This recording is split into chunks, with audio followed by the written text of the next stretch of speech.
Hello, I'm Mbweha. You can call me Venom Team Relentless, and this is a meta snapshot taking a look at the Invader League 9 round robin data.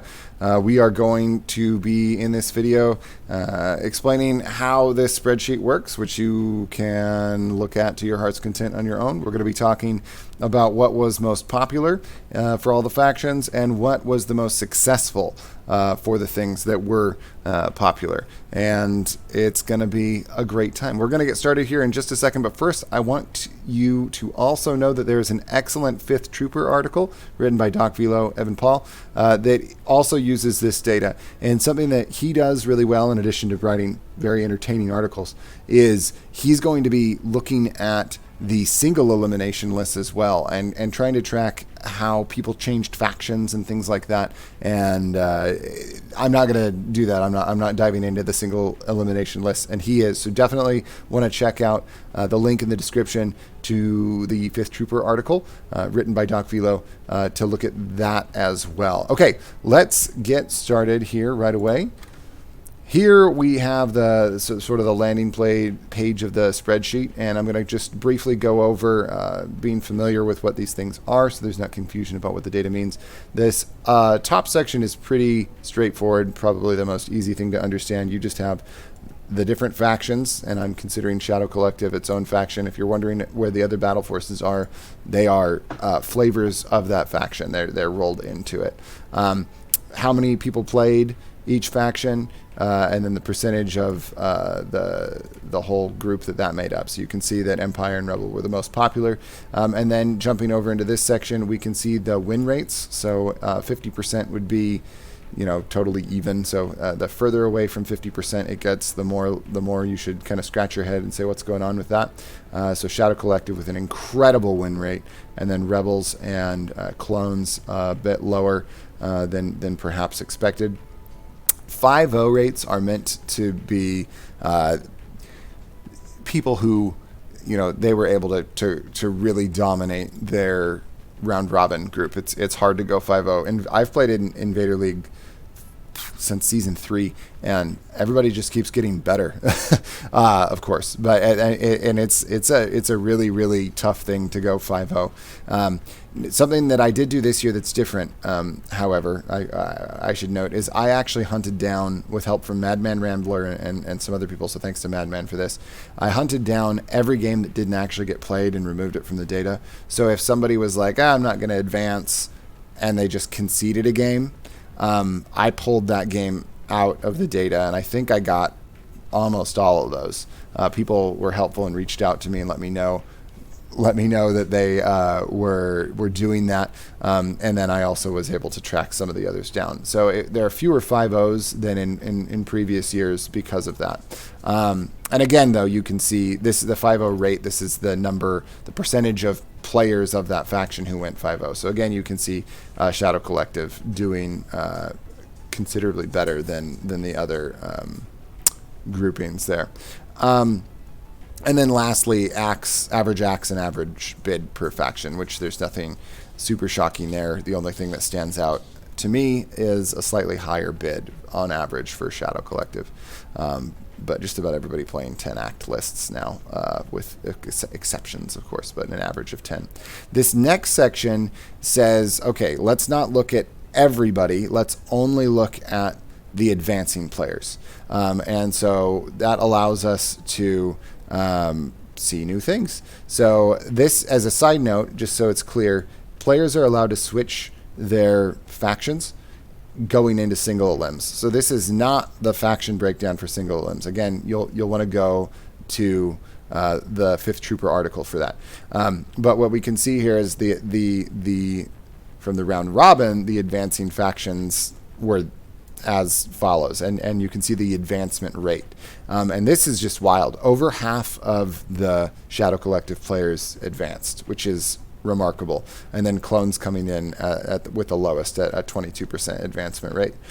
So a considerable spread there. So while Rebels had a lower win rate overall, their advancement rate was comparable to Empire, which is interesting.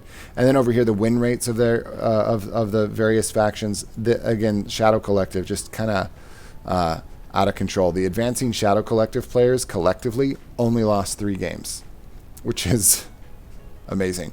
Whereas like Rebel players who advanced, they really had to fight tooth and nail more to make it in, with only a 76% win rate, which is a great win rate in and of itself, but when you compare it to the other advancing players, it's not nearly as high as you would expect. And then the 5-0s, of course, are similar to up there. So, but you know, of the players who are advancing with Shadow Collective, 40% of them were 5-0, which is amazing.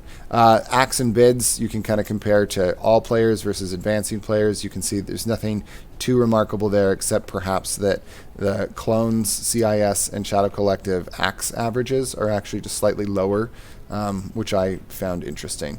I wouldn't have guessed that would be the case especially for droids. But there it is. There you have it. So that's interesting. Now we know. Unless, of course, I made some sort of an error in here. And if you ever find an error in this stuff, by the way, it's super helpful to let me know, and that's good. But we can check that by hand in a second. Okay, last is the archetype. This is why I do the data the way that I do it. So that a lot of this data is auto-populated, which is great. But what it isn't able to do is say, well, what archetypes were really popular and how did they perform? And so I enter all that data by hand, and then here we have it. So right now it's sorted by win rate, but I could sort it by advancement rate or how popular it was, and then it's color coded to help us out with that too. So some things to note here are that the Shadow Collective archetypes are, based on what we saw above, we shouldn't be shocked by this. They're performing incredibly well. So using some flavor of Commander Maul or having an Enforcer bus or having mass Pykes just absolutely cleaned people's clocks. And then for Empire, the combination of Callus and Boba. Six people took Callus Boba, and they had 75% win rate, and half of them advanced. That's pretty remarkable as well. Interesting too, because so many people will say that Callus is not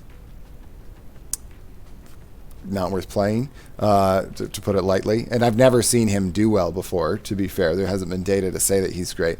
And he's not the reason why these lists are advancing. It's Boba Fett. It's Boba. But including Callus in your Boba list as an Empire player gives you excellent access to contingencies, so you can really play the right card when you need to, which is interesting. The highest advancement rate goes to the 6 players who brought airspeeders. 83% of them advanced, which is amazing. So 5 of them, and that was interesting to see that archetype worked well. Still, it's small sample size a bit, of course. And then the T series, basically meaning droid players who didn't waste points on commanders did really, really well. Two other things about individual units, jumping to the opposite end. The Rebel Din was super popular, and unfortunately just like so-so. He's not bad, but he's not that great either, it would seem. And it could be that, players need to figure him out a bit more, and that's fine. Sabine no one who played Sabine advanced, and there were 9 people who took her, excuse me. And that's a really rough win rate as well.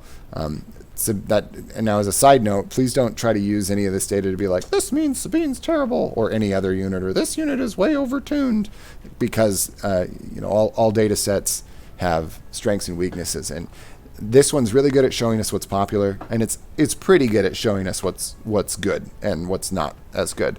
But it's not a perfect system, because it doesn't take into account who's taking Sabine. We know Sabine can be played really well. It was top 4, I think, in SoCal like last week or something like that. So just keep that in mind. All right, and then the battle forces are in here. I want to note Blizzard Force right here, a respectable win rate of 55. Echo-based defenders in here, respectable, slightly lower than maybe I thought it would be at 47. And then the Separatist Invasion Force is also in here with a 58% win rate. If you're wondering where the 501st is, it's only 1 person took them, and they did advance, so 100% advancement rate, but too small of a sample size to include. Oh, last note about here before we go to the next one. Old and Wise Boba was also in a totally different category from the Empire Boba, from Infamous Bounty Hunter Boba. So those cards, his new cards are outstanding, but Rebel players were not seeing nearly the same success rate as people who were playing like Callus Boba and Iden Boba. Where's Iden Boba? Right there. Just did better. So, okay, let's click on the other sheet. So down here, you have access to this, by the way. You can be looking at this yourself and dig through it to your heart's content. The link is in the description. If you click on the first row and then click your filter button, you'll be able to sort things as I've done. So right now I've got it sorted so that I wanted to see who is advancing, and I wanted it sorted by faction. So I sorted it by faction and then advancing, and then I can see all sorts of things. It's also really helpful to like search for things if you wanted to know, hey, where are the operative Vader lists, and then it'll take it to you. I apologize. I did use some shorthand here, so you can't write operative Vader. It won't come up. But you can sort by operatives and look through there and maybe hopefully eventually kind of see what my notes are on how things are. I did do this differently. If you've checked out these sheets in the past, I bothered entering every unit for every person. Speaking of every unit for every person, the names are blue because they're all hyperlinked to their list, so you can take a look right at their list immediately, which is pretty cool. You can kind of see here instantly if you're looking at this very first one, 2 wins, 1 loss, advancing. Yes, this is what I was talking about. So when people realized they couldn't advance, they were forfeiting games. That's totally cool. It's totally fine. But I didn't want that to muddy the data and be making us think incorrectly that certain lists were performing at a stronger rate than they could. Okay, you know how to use this now, and I'm going to let you kind of pour through it on your own to your heart's content. If you want to stick with me to hear kind of my take on where each faction's at right now, that's what I'm going to do. I'm not it is meant to be a meta snapshot, so I'm going to try to tell you where things are in the meta for each faction according to me, but I'm one person, and there will be other ideas out there too. So I'm going to do that quickly. Looking at droids, the first thing that you see is almost half of the droid advancing lists were the Separatist Invasion Force, so they have a great battle force to work with, and the AAT is the star of the show for them. So if the summary for droids is Separatist Invasion Force, AAT, Mass B1s are great. Where are the spiders? People didn't play them very much, but they're good. The people who did play spiders advanced well. I think that spiders got a lot of hate, kind of like Tauntauns did years ago, where people, I think, were so like, oh, spiders, don't play those. They're too good. And so I think people kind of didn't, which is, do that how you want, whatever. But spiders are good, and it's good to play units that are good in tournaments because it increases your chances of winning, which is what we're doing. So, okay, that's what I'll say about that. Empire, Blizzard Force, way underrepresented, which is shocking to me. I want to point out, of course, Boba is just everywhere, right? So the Infamous Bounty Hunter Boba is the star of the show for Empire, and there's various flavors of it, mostly either Callus or Iden or just an Imperial officer. And that's great. I can't believe that there weren't more people who played Orc's list. The Operative Vader Quad Bike Blizzard Force list is, I think, the best list in the game. The reason I didn't play it is because I didn't feel like I'd practiced with Force users enough to take it. I probably should have just made myself do it. So I took an ATST instead of Operative Vader, and I went 3-2, which is respectable, but I wasn't able to advance. But I think this is like one of the best lists out there right now. So we'll see how many people play something like it or play a version of it in single limbs. And both of the Advancing Blizzard Force lists used Vader and quad bikes. Okay, our couple of just the 6 clone players who are advancing. Poor clones. They all play Anakin, Padme, Pykes. And then just like sprinkle a little bit of like, well, what do you want to put on your clones? That's what pretty much all of them did. And it's because that's the best thing that they have available to them. I do think Yoda, I was surprised there wasn't more Yoda. I love the Yoda Chewie triple bark list. I think that's great. And it's, I mean, he went 5-0 with it.